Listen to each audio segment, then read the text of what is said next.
Praise lord. దేవునికి మహిమ కలుగును గాక. కూడి ఉన్న మీ అందరికీ కూడా ప్రభువైన యేసుక్రీస్తు వారి అతి పరిశుద్ధమైన నామములో మీ అందరికీ నా ప్రత్యేకమైన వందనాలు తెలియజేస్తున్నాను. మరి ఈ రోజున ప్రాముఖ్యంగా ఈ యొక్క వీడియో చేయడానికి గల కారణం ఏంటంటే, ఈ రోజున స్వతంత్ర దినోత్సవం కదండీ! మనకి 1757వ సంవత్సరం నుంచి 1947 సంవత్సరాల వరకు కూడా బ్రిటిష్ వారు మరి భారతదేశాన్ని పరిపాలించారు. మరి పరిపాలించుతున్న సమయంలో మన భారతీయులందరూ కూడా బానిసలుగా బ్రతకడం అనేది జరుగుతా వచ్చింది. అయితే దాదాపుగా 190 సంవత్సరాలు మరి ఈ భారతీయులు ఆంగ్లేయుల చేతిలో బానిసలుగా ఉన్నాం. మరి అటువంటి సమయంలో అనేకమైన ఫ్రీడమ్ ఫైటర్స్ మరి వచ్చి వారు దేశం కొరకు పోరాడి మరి మనందరికీ కూడా స్వతంత్రాన్ని తీసుకొని రావడం జరిగింది.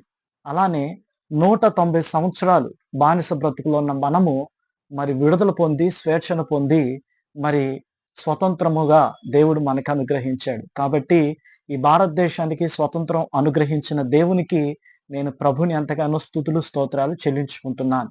అయితే మనందరం కూడా ఈ రోజున దేవుని వాక్యములో నుంచి నిజమైన స్వతంత్రం అంటే ఏంటి అనే విషయాలను గురించి ఈ రోజున మనం ధ్యానం చేసుకుందాం.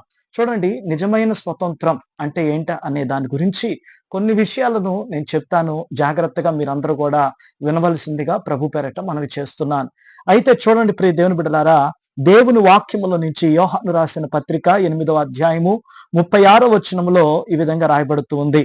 కాబట్టి కుమారుడు మిమ్మల్ని స్వతంత్రులుగాను చేసిన ఎడల మీరు నిజముగా స్వతంత్రులై ఉందురు.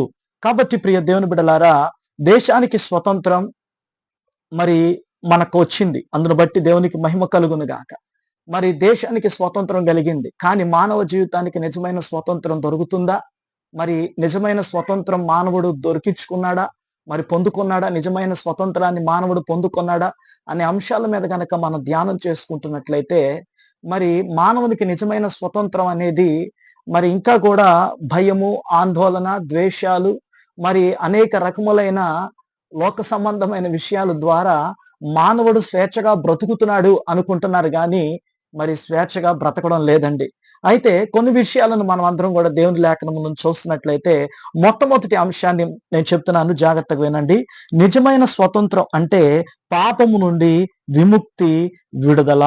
ఏంటంటండి, నిజమైన స్వతంత్రం అంటే ఏంటంటే పాపము నుండి విడుదల. ఏమండి, ఇక్కడ దేవుని లేఖనము సెలవిస్తుంది. యోహాను సువార్త 8వ అధ్యాయము 34వ వచనములో ఏమని రాయబడతా ఉందంటే, పాపము చేయు ప్రతి వాడును కూడా పాపమునకు దాసుడు. ఏమని రాయబడిందండి? పాపము చేయు ప్రతి వాడు కూడా అంట దేనికి దాసుడంట? పాపమునకు దాసుడంట. పాపము చేయు ప్రతి వాడు కూడా పాపమునకు దాసుడైపోతున్నాడు. ఈ రోజున స్వతంత్రం వచ్చింది మన భారతదేశానికి, దేవునికి మహిమ. అయితే మానవ జీవితంలో ఉన్న మనకి నిజమైన స్వతంత్రం అనేది వచ్చిందా? నిజమైన స్వేచ్ఛ అనేది వచ్చిందా? ఇక్కడ వాక్యం సెలవిస్తుంది, పాపము చేయు ప్రతివాడును కూడా పాపమునకు దాసుడు అని లేఖనము సెలవిస్తుంది. అంటే ప్రతి మనుషుడు కూడా ఏముందంటే, ప్రతి మనుషులలో కూడా ఏముందంటే పాపమున్నది ప్రియులారా. ఆ పాపము ఏం చేస్తా ఉందంటే, ఆ పాపమునకు దాసునిగానో దాసురాలుగానో మనల్ని చేస్తూ వస్తుంది. కాబట్టి మనిషి అనబడుతున్న వాడు ఏమనుకుంటున్నాడంటే, నేను స్వేచ్ఛగా ఉన్నాను కదా, నేను సంతోషంగా ఉన్నాను కదా, నేను ఆనందంగా ఉన్నాను కదా, నాకు కూడా నిజమైన స్వేచ్ఛ లభించింది అని అనుకుంటూ ఉన్నాడు. కానీ ప్రియ దేవుని బిడ్డ, ఇదిగో నిజంగా ఆ మానవుని జీవితంలో ఉన్న వారికి ఎవరికి కూడా సరైన స్వేచ్ఛ, సరైన స్వతంత్రం లేదు. ప్రియ దేవుని బిడ్డలారా, పాపము చేయు ప్రతి వాడు కూడా పాపమునకు దాసుడు అని లేఖనములు సెలవిస్తున్నాయి. అలాగనే ప్రతి మానవాడు కూడా ఈ రోజున అనేక రకములైన పాపముతో బంధించబడుతూ ఉన్నాడు. ఇదిగో తల్లిదండ్రులు ఎదుట చూడడానికి నీతిమంతుడిగా, నీతిమంతురాలుగా ఎంచబడతా ఉన్నారు. కానీ వారి జీవితాలలో భయంకరమైన రహస్య పాపాలు ఏలుబడి చేస్తూ ఉన్నాయి. భయంకరమైన వ్యభిచారం. ఇదిగో తల్లిదండ్రులకు తెలియకుండా, ఇదిగో తన స్నేహితులకు తెలియకుండా, ఇదిగో దైవజనులకు తెలియకుండా, ఆత్మీయులకు తెలియకుండా రహస్యంగా చేస్తున్న అనేకమైన పాపాల వలన ప్రతి మానవాడు కూడా స్వేచ్ఛను కోల్పోతున్నారు, పాపానికి బానిసలుగా ఉంటున్నారు. తల్లిదండ్రులకు తెలియకుండా కుమారుడంట ప్రతిరోజు సిగరెట్ తాగుతూ ఉండేవాడంట. తల్లిదండ్రులకు తెలియకుండా మద్యాన్ని కూడా తాగడం ప్రారంభించాడు. మరి తల్లిదండ్రులకు తెలియకుండానే ఈ సిగరెట్, మద్యంతో పాటు మరలా అనేకమైన మానక ద్రవ్యాలను కూడా తీసుకోవడం జరిగింది. ఈ రీతిగా అతడు ముందుకు కొనసాగుతున్న సమయంలో నన్ను ఎవరు చూడట్లేదులే, నాకు స్వేచ్ఛ ఉందిలే, ఇదిగో ఈ పాపం చేస్తా ఉన్నప్పుడు పాపంలో మొదటగా మనకు కలిగేది ఏంటంటే ఆనందము, సంతోషము, స్వేచ్ఛ. మనల్ని ఎవరు చూడట్లేదులే, చూడకుండా నేను అన్ని విషయాలుగా కవర్ చేస్తున్నానులే అని అనుకుంటూ ఉంటారు. కానీ ప్రియ దేవుని బిడ్డలారా, దేవుడు సమస్తమును చూస్తూ ఉన్నాడు. అయితే ఈ యవనస్తుడు కొన్ని దినములైన తర్వాత ఒక దగ్గుతో ప్రారంభమైంది. మరి భయంకరమైన దగ్గుతో ప్రారంభమైంది. ఈ దగ్గు తగ్గడం లేదు. మరి చూడడానికి రోజు రోజు కృంగిపోతూ ఉన్నాడు, కృషించిపోతూ ఉన్నాడు. మరి హాస్పిటల్‌కు తీసుకెళ్ళినప్పుడు డాక్టర్స్ అందరూ కూడా స్కానింగ్ చేసినప్పుడు, అయ్యా నీ లెన్స్ లో ఇన్ఫెక్షన్ వచ్చింది అని చెప్పినప్పుడు, నువ్వు నిజంగా త్రాగుతావా అని అడిగినప్పుడు, అవునండి నేను త్రాగుతానని తన పాపాన్ని ఒప్పుకున్నాడు. ఈ రోజు తల్లిదండ్రుల దగ్గర ఆ యొక్క పాపాన్ని ఒప్పుకున్నాడు. ఎందుకంటే బలహీనత వచ్చింది కాబట్టి. ఈ రోజున మనిషికి స్వేచ్ఛ అనేది లేదు. పాపము చేయు ప్రతి వాడు కూడా పాపమునకు దాసుడిగా ఉంటూ ఉన్నాడు. ఈ రోజు నీ పాపము నిన్ను పట్టించునని లేఖనములు సెలవిస్తున్నాయి. కాబట్టి ప్రియ దేవుని బిడ్డలారా, మానవునికి ఎక్కడ కూడా స్వేచ్ఛ అనేది లేదు. ప్రతి ఒక్కరు కూడా రహస్యముగా పాపం అనే దాసి కాడి క్రింద చిక్కుకొని ఉన్నారని దేవుని లేఖనం సెలవిస్తుంది. ఈ రోజు ఈ మాటలు వింటున్న ప్రియ దేవుని బిడ్డలారా, నీ జీవితంలో కూడా ఈ పాపం అనే కాడి క్రింద నుంచి నువ్వు క్రీస్తు దగ్గరికి రావాలని కనుక నువ్వు ఆశపడుతున్నట్లయితే, ఈ రోజున ప్రభా నాయనా, ఇదిగో నేను పాపం అనే కాడి క్రింద నేను ఉన్నానయ్యా, పాపం అనే కాడి క్రింద నేను ఉన్నానయ్యా, అందు నుంచి నన్ను విడుదల దయచే ప్రభా అని చెప్పి నువ్వు కనుక దేవుని సన్నిధిలో ప్రార్థన చేయగలిగినట్లయితే, దేవుడు తప్పకుండా నిన్ను ఆ పాపం అనే కాడి కింద నువ్వు ఏ దానికైతే నువ్వు దాసుడిగా అయిపోయావో వాటన్నిటి నుంచి కూడా దేవుడు నీకు విడుదలను, విమోచన ఇవ్వడానికి ఆయన సిద్ధ మనసు కలిగిన వాడై ఉన్నాడు. ఒకటి, నిజమైన స్వాతంత్రము అంటే పాపము నుండి విడుదల, విముక్తిని మనకు అనుగ్రహిస్తుంది. నిజమైన స్వతంత్రం అంటే నిజమైన స్వతంత్రం అంటే పాపము నుండి విముక్తి, విడుదలను కలగజేస్తుంది. అలానే రెండో విషయాన్ని కూడా నేను చెప్తాను, జాగ్రత్తగా వినండి. నిజమైన స్వతంత్రం అంటే భయము నుండి విముక్తి. ఏంటంట? నిజమైన స్వతంత్రం అంటే భయము నుండి విముక్తి. నిజమైన స్వతంత్రం అంటే భయము నుండి విముక్తి. అందుకే 2 తిమోతి రాసిన పత్రిక 1వ అధ్యాయము 7వ వచనములో ఈ విధంగా రాయబడుతుంది, దేవుడు మనకు భయపడు ఆత్మను ఇవ్వలేదు, శక్తియు, ప్రేమయు, స్వస్థ బుద్ధి గల ఆత్మనే ఇచ్చును. ఏమంటున్నాడండి ఇక్కడ? దేవుడు అంట మనకి ఏమి ఇచ్చాడంట? మరొకసారి ఈ లేఖనాన్ని మనం చదువుకుందాం జాగ్రత్తగా. 2 తిమోతి రాసిన పత్రిక 1వ అధ్యాయము 7వ వచనము, దేవుడు మనకి భయపడు ఆత్మను ఇవ్వలేదు, శక్తియు, ప్రేమయు, స్వస్థ బుద్ధి గల ఆత్మనే ఇచ్చెను. దేవునికి స్తోత్రం కలుగునుగాక. భయపడే ఆత్మను దేవుడు ఇవ్వలేదంటండి. ఏ ఆత్మని ఇచ్చాడంట? మనకి శక్తి ఇచ్చాడంట, ప్రేమ ఇచ్చాడంట, స్వస్థ బుద్ధి గల ఆత్మని దేవుడు మనకు అనుగ్రహించాడంట. కాబట్టి ఈ రోజున చాలా మంది జీవితాలలో భయం అనేది పేరుకుపోతా ఉంటుంది. భయం, దేవుని సన్నిధికి వెళ్తున్నా, దేవుని సన్నిధిలో వాక్యం చదువుతున్నా భయం అనేది పట్టి పీడిస్తా ఉన్నది. ఎందుకంటే రేపటి దినమున నేను ఎలా బ్రతకాలి, రేపటి దినమున నా కుటుంబాన్ని నేను ఎలా పోషించుకోవాలి, రేపటి దినమున నేను ఉద్యోగానికి ఎలా వెళ్ళాలి, రేపటి దినమున నేను అప్పులు కట్టుకోవాలి, రేపటి దినమున నేను చాలా ఈఎంఐస్ కట్టుకోవాలి, ఇదిగో వడ్డీ కట్టుకోవాలి. అనేక మంది అనేక రీతులుగా భయపడిపోతూ ఉన్నారు. అందుకే ప్రభు అంటున్నాడు, భయపడకుడి అని దేవుడు సెలవిస్తున్నాడు. ఈ రోజున నువ్వు అదే భయముతో, అదే ఆందోళనను బ్రతుకుతున్నట్లయితే దేవుడు నీకు ఒక మంచి శుభవార్తను దేవుడు తెలియజేస్తున్నాడు. ఇదిగో భయపడకుడి అని ప్రభు నీకు తెలియజేస్తున్నాడు. ఎందుకంటే మనకి దేవుడు అంట, ఇదిగో పిరికి గల ఆత్మను దేవుడు మనకి ఇవ్వలేదు, శక్తిని ఇచ్చాడు, ప్రేమ ఇచ్చాడు, స్వస్థ బుద్ధి గల ఆత్మను ప్రభు మనకిచ్చాడు.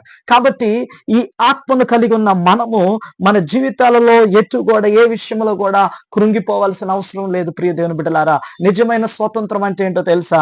భయము నుండి మనము జయమును పొందుకోవాలి, భయము నుండి మనం విముక్తిని పొందుకోవాలి. ఈ రోజున నీకున్న ప్రతి భయముల నుండి కూడా తొలగించడానికి యేసుక్రీస్తు ప్రభువారు నరావతారికి ఈ రోజున ఈ లోకమునకు ఆయన వచ్చాడు. ఈ రోజున నీలో భయం ఉందా? దేవుడు చెప్తున్నాడు తన లేఖనములో 360 సార్లు ఉందంట భయపడుకుడి అని. కాబట్టి రోజు ప్రభు నీతో చెప్తుంది ఏంటో తెలుసా? భయపడొద్దు అని ప్రభు చెప్తున్నాడు. ఈ వాక్యము ద్వారా నువ్వు వింటున్న నీ జీవితంలో దేవుడు చెప్తున్న మాట ఏంటంటే, నువ్వు భయపడాల్సిన అవసరం లేదు. ఎందుకంటే దేవుడు మనకు శక్తి ఇచ్చాడు, తర్వాత స్వస్థ బుద్ధి కలిగిన ఆత్మను దేవుడు మనకి ఇచ్చాడు. మరి ఈ ఆత్మనే, మనకి పిరికి కలిగిన ఆత్మను దేవుడు మనకి ఇవ్వలేదు. కాబట్టి దయచేసి నువ్వు ఏ విషయంలో కూడా భయపడొద్దు. దేవుని దగ్గరికి రా, దేవుని సన్నిధిలో ప్రార్థన చేయి, దేవుడు నీ జీవితంలో కార్యాలు జరిగించును గాక. మూడో విషయాన్ని కూడా నేను చెప్తాను, జాగ్రత్తగా వినండి. చూడండి ప్రియ దేవుని బిడ్డలారా, మూడో విషయాన్ని కూడా మనం చదువుకుంటున్నట్లయితే, నిజమైన స్వతంత్రం అంటే మన ఇష్ట ప్రకారం జీవించడం కాదు. ఏంటంటండి, నిజమైన స్వతంత్రం అంటే మన ఇష్ట ప్రకారముగా జీవించడం కానే కాదు. మరి నిజమైన స్వతంత్రం అంటే ఏంటి? ఎలా బ్రతకాలి? నీ ఇష్టానుసారంగా బ్రతకడం కాదుగా. మరి దేవుని యొక్క రక్తములో కడగబడిన నీవు నీ ఇష్టానుసారంగా బ్రతకడానికి వీలు లేదు. యేసుక్రీస్తుని సొంత రక్షకుడిగా అంగీకరించిన నీవు నీ ఇష్టానుసారంగా జీవించడం అనేది చెల్లదు. కాబట్టి మనం అందరము కూడా దేవుని ఇష్ట ప్రకారముగా, దేవుని చిత్త ప్రకారంగా మనము జీవించుచున్నట్లయితే ఈ రోజున నిజమైన స్వతంత్రం అనేది ప్రభు నీకు అనుగ్రహించడానికి ఆశపడుతున్నాడు. చూడండి, దేవుని వాక్యములో రోమీయులకు రాసిన పత్రిక 6వ అధ్యాయము 18వ వచనములో ఈ విధంగా రాయబడుతున్నది, పాపము నుండి విమోచించబడి నీతికి దాసులైతిరి. ఏంటంటండి, పాపము నుండి విమోచించబడి నీతికి దాసులుగా ఉన్నామంట. మనం పాపము నుండి విమోచించబడ్డాం. మనం ఎలాగైతే ఆ బ్రిటిష్ వారి అనగత్రొక్కబడుతున్న ఆ పరిపాలన నుంచి భారతీయులైన మనము ఏ విధముగా అయితే ఒక గొప్ప స్వతంత్రాన్ని, ఒక స్వేచ్ఛను మనకు దేవుడిచ్చాడో, అలాగనే పాపం అనే కాడి క్రింద చిక్కుకుపోయి ఉన్న నీ జీవితంలో కూడా ప్రభువైన యేసుక్రీస్తు వారు తన అమూల్యమైన రక్తాన్ని నీ మీద ప్రోక్షించి ఆయన పాపం అనే కాడి నుండి మనందరిని కూడా విమోచించి నీతిలకు నీతిమంతులుగా, నీతికి మనల్ని ఆయన దాసులుగా మనల్ని చేస్తూ వచ్చాడంట. చూడండి, మనం చూస్తున్నట్లయితే మగ్ధలేని మరియ జీవితాన్ని మనకందరికీ తెలుసు. పాపము ద్వారా పట్టబడిన ఆ స్త్రీ గురించి మనందరికీ తెలుసు. యోహాను సువార్త 8వ అధ్యాయము 1 నుంచి 11 వచనాలు గనక మనం ధ్యానం చేసుకుంటున్నట్లయితే, అక్కడ పాపము చేయబడిన స్త్రీ దగ్గరంట అందరూ రాళ్ళు పట్టుకొని వచ్చారంట. ప్రతి ఒక్కరు కూడా రాళ్ళు పట్టుకొని, ఈమె పాపాత్మురాలు, ఈమె బ్రతకడానికి ఇష్టం లేదు, ఈమె బ్రతకడానికి మరి ఛాన్స్ లేదు, ఈమెను ఎలాగలగా ధర్మశాస్త్ర ప్రకారముగా మరి ఆమెను రాళ్ళతో కొట్టి మరి చంపేయాలని చెప్పి అందరూ కూడా తీర్మానం చేసుకున్నారు. యేసుక్రీస్తు ప్రభు దగ్గరకు వచ్చారు. ఆయనని గలిబిలి చేయాలని చూస్తున్నారు, ఆయనని ఇబ్బందులు పెట్టాలని చూస్తున్నారు. ఏదో ఒక రీతిగా ఆయన తప్పిస్తాడు, ఇది తప్పని చెప్పి ఆయన మీద అనేకమైన నిందలు వేయొచ్చు అని అనుకుంటున్నారు. కానీ చూడండి ప్రియ దేవుని బిడ్డలారా, ఆ పాపము చేసిన స్త్రీని చాలా మంది కూడా, ఊరు ప్రజలందరూ కూడా రాళ్లతో కొట్టడానికి, ఆమెను చంపడానికి చూస్తున్నారే. మరి పాపము చేసిన వ్యక్తిని ఎవరు పట్టించుకోలేదు కదా.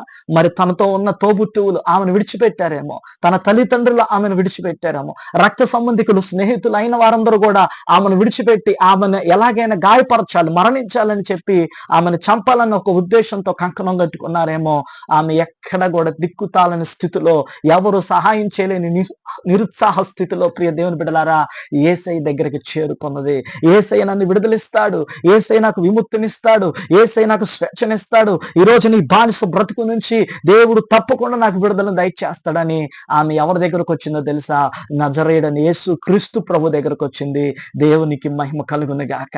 ఎప్పుడైతే యేసయ్య దగ్గరకు వచ్చారో, ఇదిగో ఎవరైతే పాపము చేయలేదో వారు మొదట రాయి ఆమె మీద వేయండి అని చెప్పి తన లేఖన సువార్తల భాగంలో రాస్తూ వచ్చారు. అయితే ఎవరైతే పాపము చేయలేదో మొట్టమొదటి రాయి ఆమె మీద వేయండి అని చెప్పాడు. ఎవరు ధైర్యం చేయలేదు, వారి పాపాలను రాస్తూ ఉన్నాడు.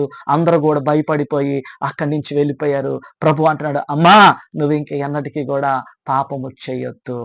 చూసారా ప్రియ దేవుని బిడ్డలారా, నిజమైన స్వతంత్రం అంటే మన ఇష్టానుసారంగా జీవించడం కాదు. ఒకవేళ నీ ఇష్టానుసారంగా నువ్వు జీవించావేమో, తల్లిదండ్రులు మోసపరుస్తూ, దేవుని మోసపరుస్తూ, నీ ఆత్మీయ తండ్రిని మోసపరుస్తూ, నీ బంధువులు, నీ స్నేహితులను మోసము చేస్తూ నువ్వు జీవిస్తున్న జీవిత కాలం ఇంకా చాలు. నువ్వు దేవుని దగ్గరికి రా. దేవుడు తప్పకుండా నీ జీవితంలో గొప్ప కార్యమును జరిగించడానికి ఆయన సిద్ధ మనసు కలిగిన వాడై ఉన్నాడు. అపోస్తులైన పౌలు గారు కూడా ఆయన మారు మనసు పొందక ముందు, దైవ దర్శనము చూడక ముందు ఆయన పేరు సౌలుగా ఎంచబడింది. ఈ సౌలు అనబడుతున్న వ్యక్తి ఎక్కడైతే క్రైస్తవులు ఉన్నారో, ఎవరైతే ప్రార్థన చేస్తున్నారో, ఎవరైతే యేసుక్రీస్తు ప్రభు గురించి ఇదిగో సువార్తను ప్రకటన చేస్తున్నారో వారందరి దగ్గరకు వచ్చి ఎలాగైనా వారిని హతమార్చాలి, క్రైస్తత్వం అనేది లేకుండా చేయాలి, క్రీస్తు మాటలు, క్రీస్తు బోధలు, క్రీస్తు ప్రేమ మాటలు ఎక్కడ కూడా లేకుండా ఉండాలని చెప్పి ఈ అపోస్తులైన ఈ సౌలు అనబడుతున్న ఈ వ్యక్తి క్రైస్తవులను చంపాలని చూశాడు. ఇదిగో దమస్కు మార్గంలో కొంతమంది క్రైస్తవులు ఉన్నారు, వారు అక్కడ ప్రార్థన చేస్తున్నారు. రేపటి రోజున వారు దేవుని మాటలు చెప్పబోతున్నారు. ఉన్నారని తెలుసుకొని ఆ దమస్కు మార్గం దగ్గరికి వెళ్ళాడు. ఎందుకో తెలుసా? క్రైస్తవులందరినీ కూడా హతము చేయాలని చెప్పి వెళ్ళాడు ప్రియులరా. వెంటనే ఆ దమస్కు మార్గముల యేసు క్రీస్తు ప్రభు వారి యొక్క దర్శనము కలిగింది. యేసు ప్రభు అతనితో మాట్లాడాడు. తన జీవిత శైలి మొత్తము కూడా మార్పు చెందింది. అందుకే పౌలు అంటున్నాడు తన పత్రికలో కొన్ని చోట్ల ఏమంటాడంటే, పాపులలో నేను ప్రధానుడు అని చెప్తున్నాడు. ఈ సౌలు అనబడుతున్న వ్యక్తి పౌలుగా మార్చబడ్డాడు. ఈరోజు నీ జీవితాన్ని కూడా ప్రభు మారుస్తాడు. నీ జీవితాన్ని ప్రభుకు అప్పచెప్పుకున్నట్లయితే దేవుడు తప్పకుండా నీ జీవితాన్ని కూడా మార్చడానికి ఆయన సిద్ధ మనసు కలిగిన వాడై ఉన్నాడు. దేవునికి మహిమ కలుగును గాక. అందుకే ప్రియ దేవుని బిడ్డలారా, నిజమైన స్వతంత్రం అంటే మన ఇష్ట ప్రకారముగా జీవించడం కాదు, కానీ దేవుని చిత్తానుసారంగా, దేవునికి మహిమకరంగా, దేవునికి లోబడి కనుక మనం జీవించడం ప్రారంభిస్తే దేవుడు నీ జీవితంలో కూడా గొప్ప స్వతంత్రమును, గొప్ప స్వేచ్ఛను ప్రభు నీకు ఇవ్వాలని ఆయన ఆశపడుతున్నాడు. ఇంకొక మాట చదువుకుందాం ప్రియులారా. నిజమైన స్వతంత్రం అంటే సత్యముతో జీవించడం. ఏంటంటండి నిజమైన స్వతంత్రం అంటే? సత్యముతో జీవించడం అంట. సత్యములో జీవించడం అంటే ట్రూత్ లైఫ్ అన్నమాట.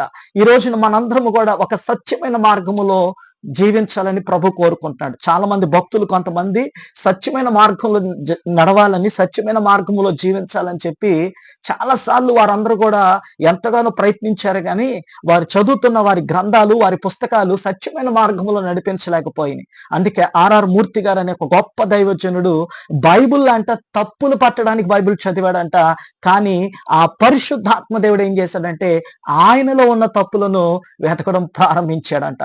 అప్పుడు తన జీవితాన్ని మార్చుకున్నాడు. సత్యం ఏంటో తెలుసుకున్నాడు. అసలు ఎవరు సత్యం, హూ ఇస్ ద ట్రూత్ అని తెలుసుకున్నప్పుడు యేసుక్రీస్తు ప్రభువారే నిజమైన దేవుడు. ఆయనలో నాకు సత్యము కనబడుతుంది. ఎందుకంటే నేనే మార్గమును, నేనే సత్యమును, నేనే జీవమునని ప్రభు సెలవిచ్చిన ప్రకారంగా ఆయనలో సత్యం కనబడుతుంది. కాబట్టి ఈ రోజున ఆ యేసుని కనుక నేను నమ్ముకున్నట్లయితే, క్రైస్తత్వం అనేది మతము కానే కాదు, కానీ యేసుక్రీస్తు ప్రభుని నేను నమ్ముకున్నట్లయితే నేను కూడా సత్యములో నడవగలుగుతాను. నేను కూడా కొంతమందికి సత్యమైన బోధన తెలియచేయగలుగుతాను.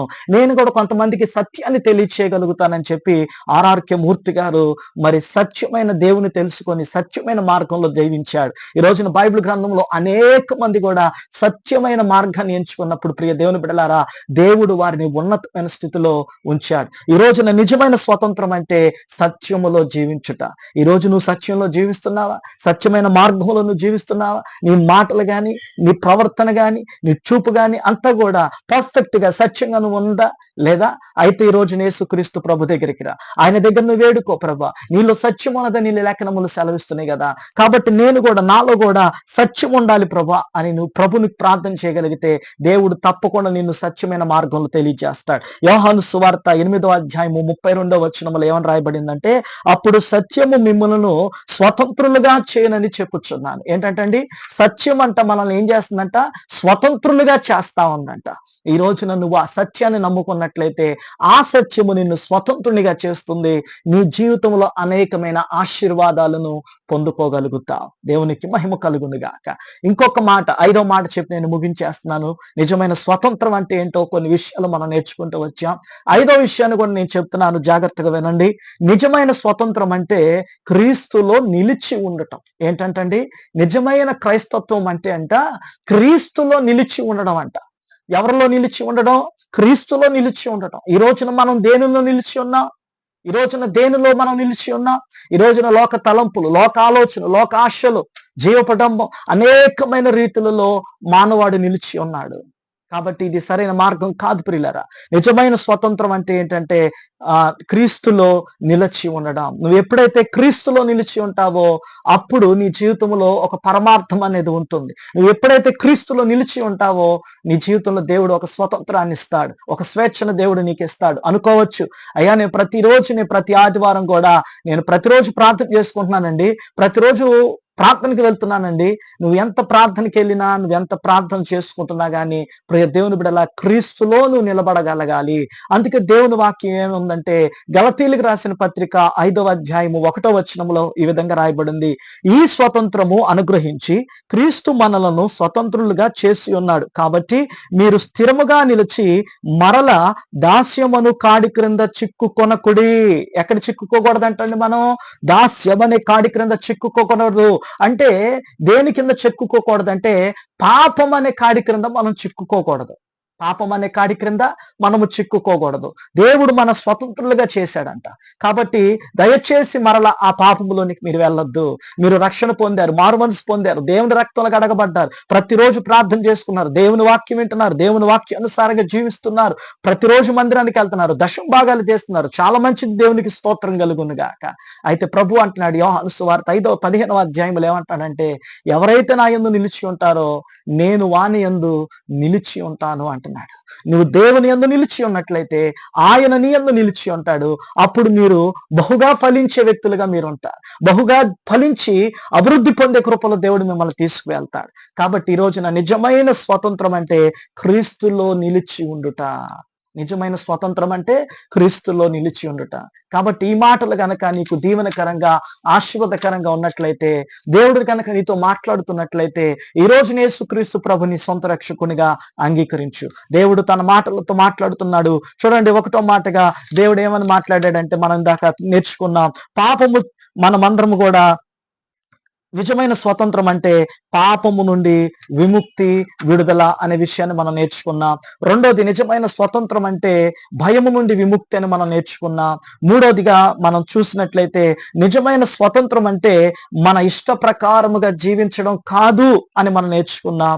ఆ తర్వాత మనం చూస్తున్నట్లయితే నిజమైన స్వతంత్రం అంటే సత్యములో జీవించడం అనేది మనం నేర్చుకున్నాం. తర్వాత నిజమైన స్వతంత్రం అంటే క్రీస్తులో నిలిచి ఉండుట అనేది మనం నేర్చుకున్నాం. ఈ రోజున ఈ వాక్య వర్తమానాల ద్వారా నీ హృదయం కనుక స్పందించగలిగినట్లయితే, యేసులో నువ్వు నిలిచి ఉండాలనుకుంటున్నట్లయితే, సమస్త విధమైన కృప దేవుడు నీపై కుమ్మరించునుగాక. నిన్ను, నీ కుటుంబాలను దేవుడు బహుగా దీవించి ఆశీర్వదించునుగాక. ఆమేన్.